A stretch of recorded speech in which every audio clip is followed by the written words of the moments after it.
Bonjour à toutes et à tous et bienvenue sur The Collection Strikes Back. Aujourd'hui, le début d'une série de 3 vidéos consacrées au casque Black Series que je n'ai pas encore fait en review. Et cela à la demande de certains abonnés. Commençons tout de suite par le casque de Stormtrooper.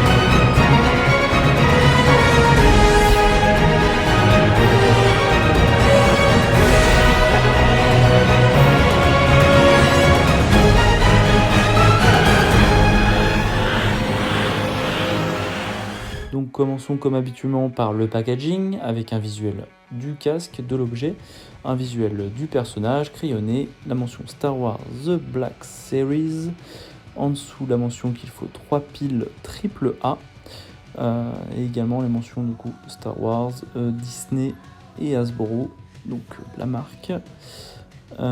Du coup sur la tranche, donc un visuel vue de profil du casque avec le classique bande rouge avec le nom du personnage, Stormtrooper.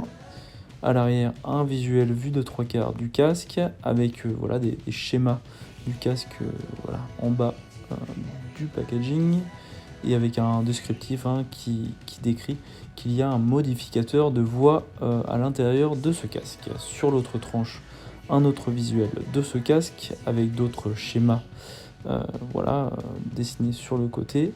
Sur le dessus, tout simplement la mention Star Wars The Black Series avec toujours le visuel vue de profil du casque et sur le dessous les warnings habituels et le code barre. Donc voici le casque une fois déballé et monté, car ce casque est divisé en 3 parties, donc une face avant, une face arrière et une calotte qui se met par-dessus pour regrouper les 2 parties. Donc je vous montre tout de suite le point faible on va dire de ce casque. Il s'agit bien sûr du cache-pile qui est totalement disgracieux et qui n'est pas du tout camouflé comme on pouvait le voir sur le casque de Boba Fett par exemple. Donc voilà, on enlève le cache-pile et c'est là-dedans qu'on mettra nos 3 piles AAA. Donc totalement disgracieux, voilà, c'est dommage, on voit les jointures. Donc voilà, c'est pas top. Et juste à côté du coup le haut-parleur pour le transformateur ou le changeur de voix. Il y a également les jointures entre les 3 parties du casque voilà, qui sont un petit peu perfectibles. Voilà, on voit que c'est un casque, quand on rapproche l'œil, on voit que c'est un casque en plusieurs parties. Ici également une jointure assez apparente. Je vais vous montrer. Donc là, ça fait un trou carrément où on voit un peu l'intérieur du casque. Donc quand on regarde dans le détail, voilà. Donc ça, c'est le bouton pour activer le changeur de voix.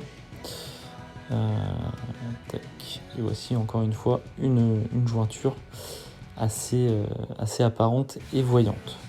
Donc ça, c'est les gros points faibles de ce casque. Ce sont les jointures, le cache-pile disgracieux surtout.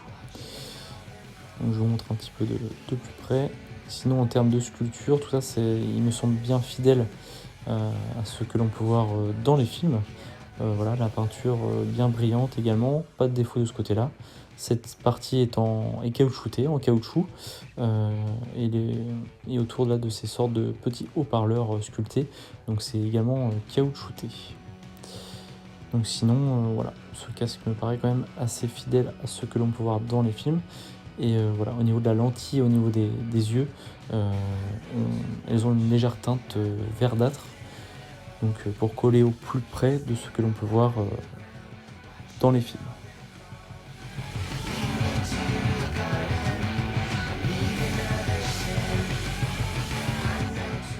Donc je voulais vous montrer la grande efficacité du changeur de voix.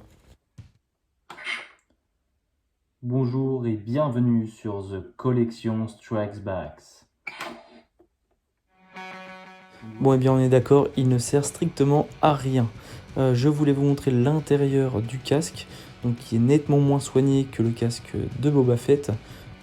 Donc voilà, il n'y a rien, vous voyez, c'est même pas fini ici. Ça c'est le micro du coup pour le changeur de voix. Donc il tient, voilà, on sait pas trop comment, il est un peu brinque-ballant. Voilà, c'est pas soigné, c'est brut de décoffrage, il n'y a rien de spécial à l'intérieur. Là, juste une petite partie caoutchoutée pour pas se faire mal au nez. Voici un petit peu voilà, le reflet verdâtre dont je vous avais parlé plus tôt dans la vidéo. Et voilà, pour tenir le crâne, c'est juste une lanière en caoutchouc. Donc rien de grandiose.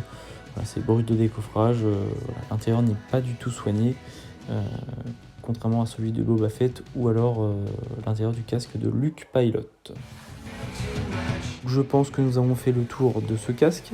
Pour résumer, pas mal de points négatifs, donc avec des jointures très apparentes, un cache-pile très voyant, ainsi que les trous de haut-parleurs très voyants également à l'arrière du casque, et un intérieur du casque qui n'est pas du tout soigné, voire totalement négligé. Pour les points positifs, je pense que le sculpt et l'allure générale du casque sont plutôt pas mal. Une peinture bien réussie, ça déborde pas. Je pense que pour de l'exposition, ce casque fait largement le taf, surtout pour son prix. Donc bien sûr, il y a des casques beaucoup mieux réalisés, mais qui seront également beaucoup plus chers. Donc cette vidéo touche maintenant à sa fin. J'espère qu'elle vous a plu. N'hésitez pas à dire ce que vous pensez de ce casque, à commenter, à liker et à vous abonner à la chaîne. Je vous souhaite une excellente journée et surtout que la force soit avec vous.